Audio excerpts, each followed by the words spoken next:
మీ అబ్బాయిలో ఆ మార్పు కనిపించడం లేదు. ఆయన ఇంకా పూర్తిగా మారలేదత్తయ్యా. చూడు, గ్రామ పెద్దల ముందు మాటిచ్చాను.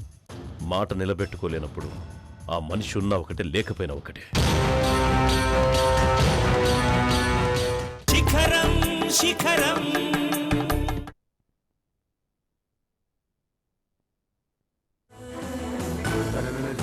నువ్వేంటక్కా? నేను కాకపోతే నువ్వు పెడతావు పొర్లు దండాలు? అసలే ఒట్టి మనిషివి కూడా కాదు. నువ్వు అలా పొర్లు దండాలు పెడితే కడుపులోనే నా బిడ్డ బాధపడ్డు. ఏం కాదులే అక్క. ఏం కాదులని ఎంత ఈజీగా చెప్తున్నావే. నువ్వేం పొర్లు దండాలు పెట్టక్కర్లేదు, నీ బదులు నేను పెడతానులే. మొక్కుకుంది నేనక్క. అక్క చెల్లెళ్ళలో ఎవరు తీరిస్తే ఏముంది? కడుపుతో ఉంది, అది పొర్లు దండాలు పెట్టలేదని దాని బదులు ఈ అక్క పెడుతుంది అని ఆ దేవుడు అర్థం చేసుకుంటాడులే. నువ్వు వదులు.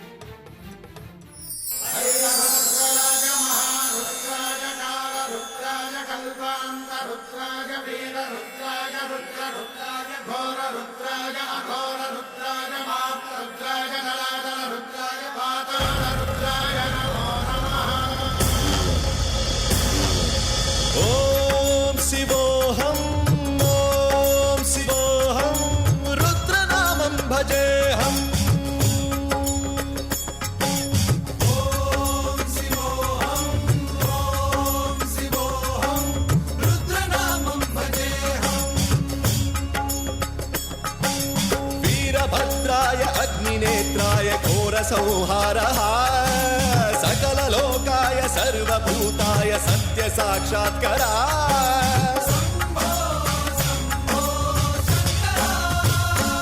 ओम शिवोहम ओम शिवोहम रुद्रनामं भजेहम भजेहम. हर हर हर हर हर हर हर हर महादेव. नमस्ते रुद्रमन्यवतोत यशवे नमः. हरि ओं सहस्रशीर्षा पुरुषः सहस्राकः स्रवातुं सभवं विद्युतो ऋत्वा. ఇదిగో స్వామి, దాని కోరిక ప్రకారం మా అమ్మకి త్వరగా నయం కావాలి. అలాగే కడుపులో ఉన్న నా బిడ్డ క్షేమంగా ఉండాలి. పొర్లు దండాలు పెట్టింది నేను కదా, ఇద్దరి కోరికలు తీర్చు.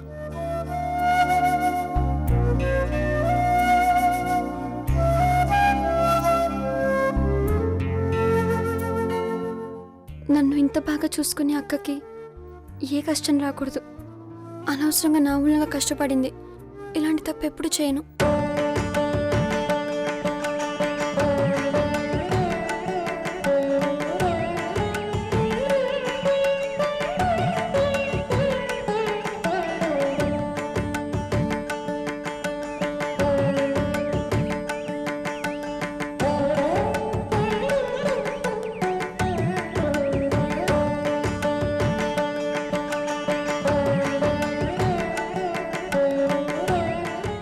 అమ్మా, భగవంతుడికి కూడా ఇద్దరు భార్యలున్నారు. ఆ భార్యలు సుఖాలను పంచుకున్నారు తప్ప ఒకరి కష్టాలను ఒకరు పంచుకోలేదు. కానీ ఆ అమ్మాయి కష్టం కూడా నువ్వే పంచుకున్నావు. జీవితంలో నీకెప్పుడూ కష్టం కలగకుండా ఆ భగవంతుడు చూస్తాడు. శుభం భూయాత్.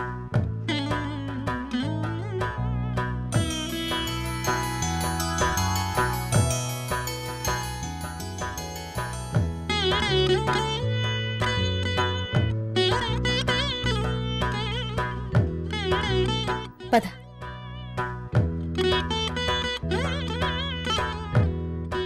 నీకు పుణ్యం ఉంటుందే. ఏదైనా మొక్కుకునే ముందు నన్ను కొంచెం అడుగు. ఆ సమయానికి అనిపించింది మొక్కుకున్నానక్క. మొక్కుకుంటే మొక్కు తీర్చడానికి నువ్వే కాదు, నా బిడ్డ కూడా కష్టపడాలి.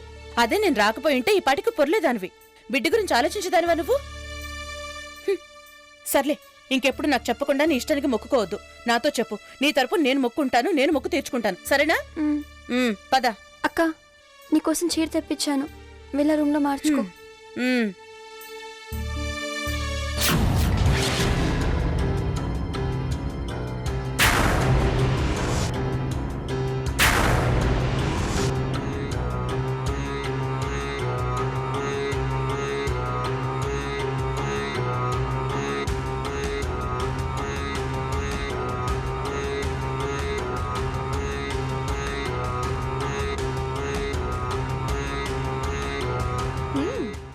పర్వాలేదు, నువ్వు బాగానే మాట్లాడతావు.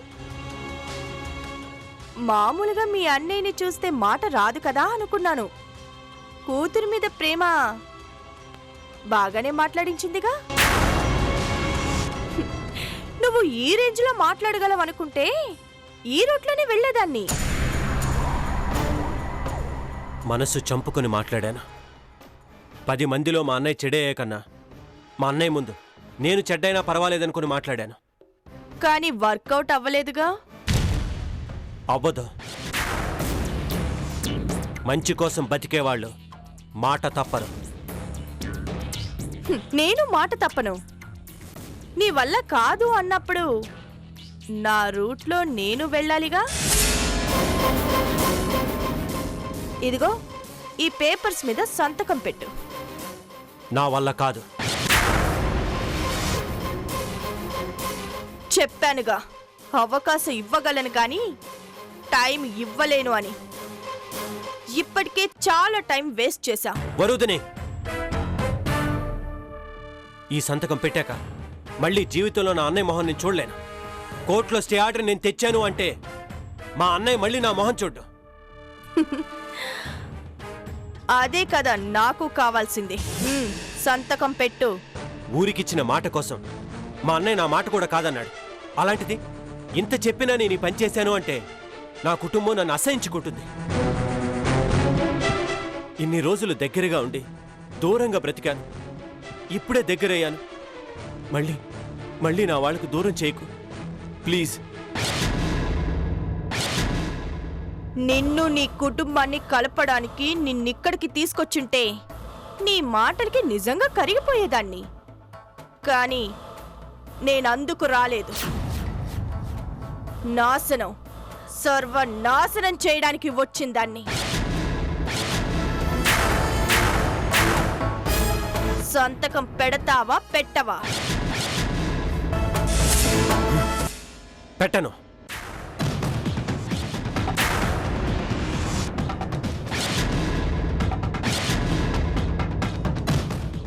అప్పుడైతే నీకు సినిమా చూపించాల్సిందే.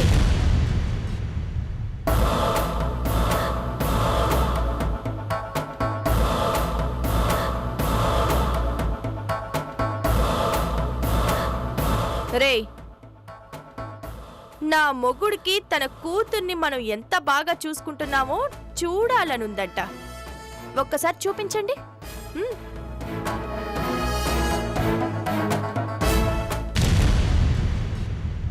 చూడు.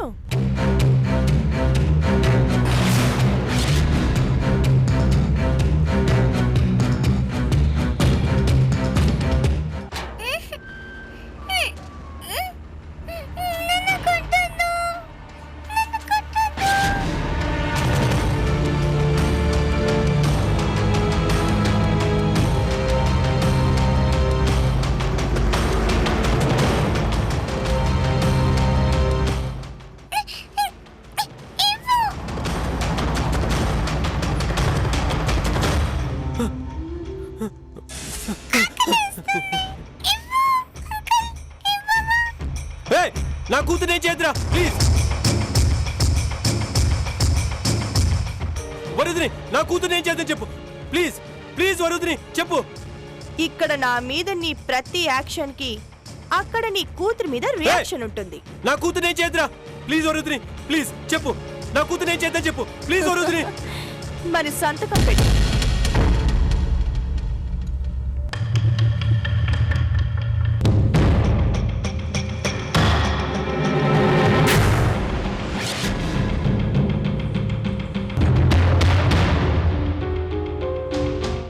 రేయ్, కూతుర్నిలా చూసి కూడా ఆలోచిస్తున్నాడు. ఒక పని చేయండి, దాని కాలు చెయ్యో తీసేయండి. వద్దు వద్దు, నా కూతురు ఏం చేద్దురా రే ప్లీజ్. వరుదిని, నా కూతురు ఏం చేద్దాం చెప్పు ప్లీజ్. మరి సంతకం.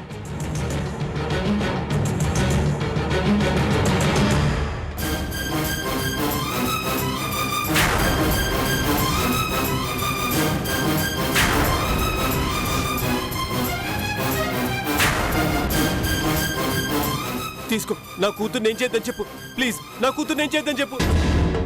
రేయ్, ఇక్కడ మన పని అయిపోయిందిరా. పాపం చిన్న పిల్ల, ఏడిపించకుండా అన్నం పెట్టండి. ఉం?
ఏం కాలేదక్క. అమ్మా అని నువ్వే అంటారు పరిచావు. లోపల నా బిడ్డ ఎంత అల్లాడిపోతున్నాడో ఏంటో. రేయ్, ఎవడ్రా నా బిడ్డను కొట్టింది? అక్క, ఊరు చివరి ఆడుకోవాల్సింది ఎళ్ళ మధ్య ఆటలేంట్రా? ఎవడ్రా దీన్ని విసిరింది?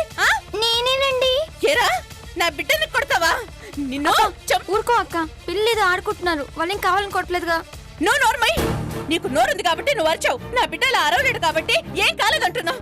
వాడికి ఎక్కడ తగిలిందో ఏమైందో. వాడికి ఏదైనా జరగాలి. ఒక్కొక్కడి కాళ్ళు చేతులు విరగొడతా.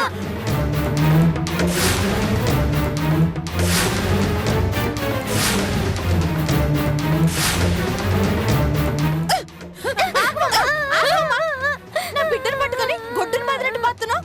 ఏం చేశాడమ్మాడు? ఏం చేశాడా? చూడు, ఆ కర్రతో నా బిడ్డను కొట్టాడు. చాలే ఊరుకోవమ్మా. కడుపులో ఉన్న బిడ్డకి ఎలా తగులుతుంది? తగిలిందని అరి చెప్పాలా ఏంటి? అంత ఎత్తు నుంచి వచ్చే పట్టు మీద తగిలితే అదే అల్లడిపోయింది. ఇంక నా బిడ్డకి ఎంత దెబ్బ తగిలింటుంది? ఇదిగో, మాస్టర్ గారి భార్య కాబట్టి నీ ఇష్టం వచ్చినట్టు ప్రవర్తిస్తే చూస్తూ ఊరుకుంటాం అనుకోవద్దు. నిన్ను ఆయన భరించొచ్చు, మేం భరించాల్సిన అవసరం లేదు. తప్పు చేసిన వాడిని నాలుగు పీక్కుండా నాతో మాట్లాడతావా? ఏం తప్పు చేశాడమ్మా? రోడ్లో ఆడుకోవడం తప్ప? నీ కొడుకు ఆనందం కోసం ఊళ్ళో వాళ్ళ పిల్లల్ని కొడతారా? ఏ, నీ కొడుకును దెబ్బేస్తేనే నీకు అంత రోషం వచ్చింది. మరి నా బిడ్డకి దెబ్బ తగిలితే నాకెంత కోపం రావాలి? ఇది మరీ విడ్డూరంగా ఉందమ్మా. ఆ అమ్మాయి పొట్టకు తగిలితే నీ కొడుకు తగిలిందంటావేంటి? అందులోనే నా బిడ్డున్నాడే. ఆమె కడుపులోని బిడ్డ నీ బిడ్డ ఎలా అవుతాడమ్మా? బిడ్డలు లేక సవితిని తెచ్చుకొని ఆ పిల్లని తప్పితే నీ పిల్లాడంటున్నావు. నీకదంతా అనవసరమే. అదే నా బిడ్డ. దాని కడుపులో పుట్టినా అది నా బిడ్డే. రేపు నన్ను అమ్మ అని పిలిచేది, నన్ను అమ్మని చేసేది కూడా వాడే. అలాంటి నా బిడ్డని కర్రతో పడతాడా? కడుపుతో ఉన్న ఆ పిల్లకి లేని బాధ నీకేంటమ్మా? ఓ గింజేసుకుంటున్నావు. అదే నా బిడ్డ అంటే ఇంకా మాట్లాడతావేంటి? ఎట్టా అవుతుంది నీ బిడ్డ? నువ్వనుకుంటే అవుతుందా? బీజం పడింది అక్కడ. మోసేది తను, కనేది తను. రేపు బిడ్డ పుట్టినా నవమాసాలు మోసిన కనతల్నే అమ్మ అంటుంది కానీ నిన్ననదు అమ్మ అని.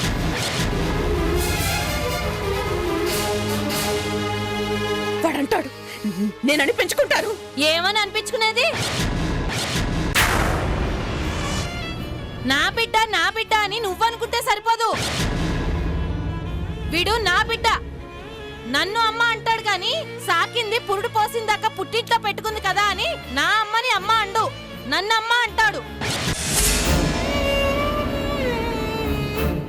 కడుపును మోసిన కన్నతల్లినే ఏ బిడ్డైనా అమ్మ అంటాడు.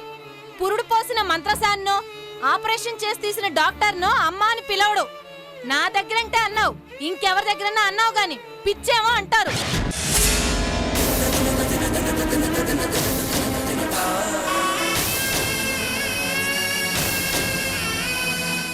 పొద్దున్నే ఎవరి మొహం చూసామో ఏంటో. పదరా పోదాం.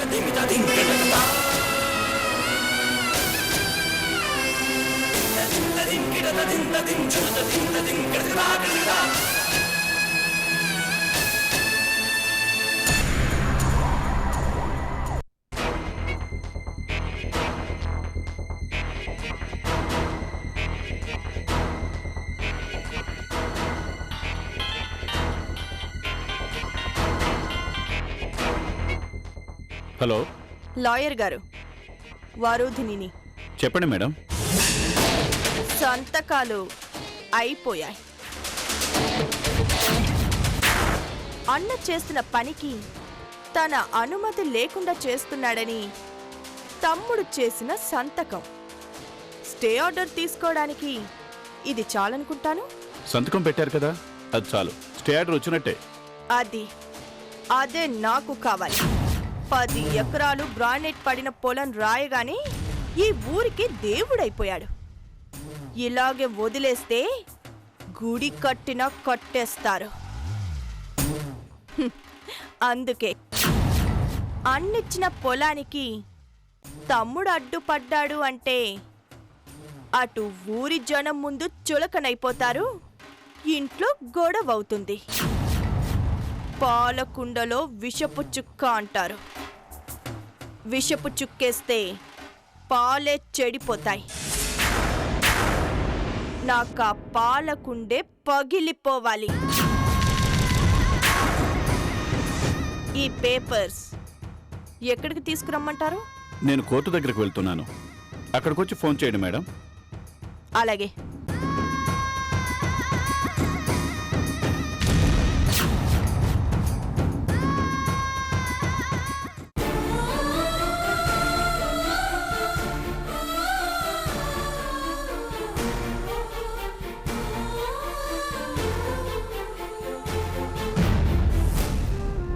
రేపు బిడ్డ పుట్టినా 9 మాసాలు మోసిన కనతల్నే అమ్మ అంటుంది కానీ నిన్ననది అమ్మ అని.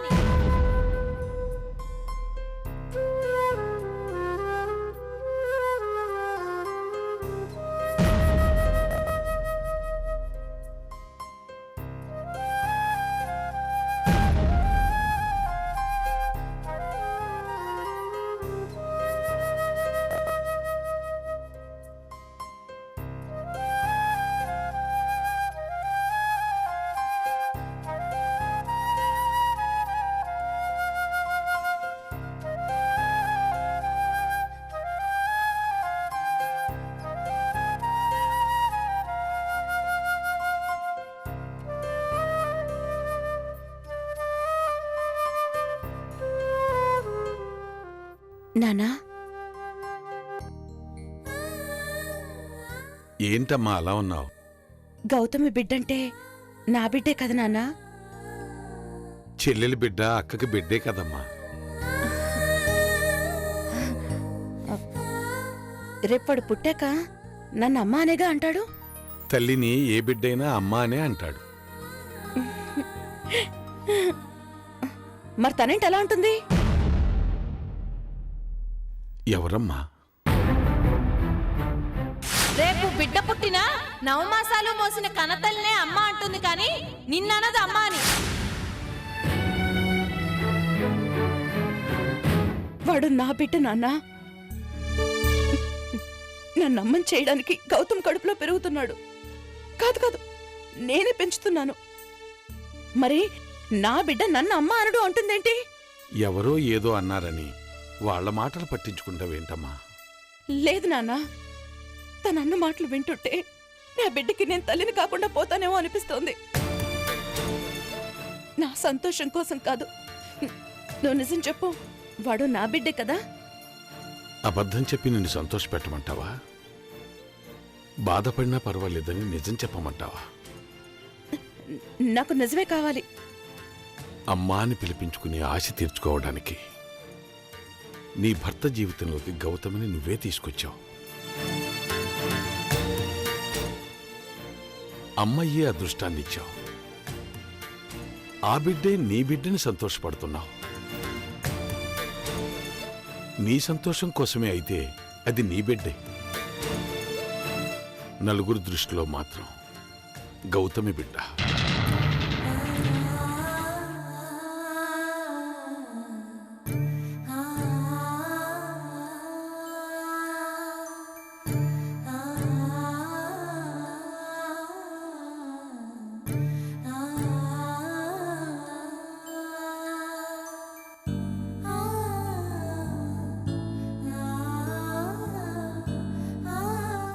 మన ఇంటి చెట్టు కొమ్మ పక్కింటికి నీడనిస్తే అది వాళ్ళ చెట్టు అవదమ్మా.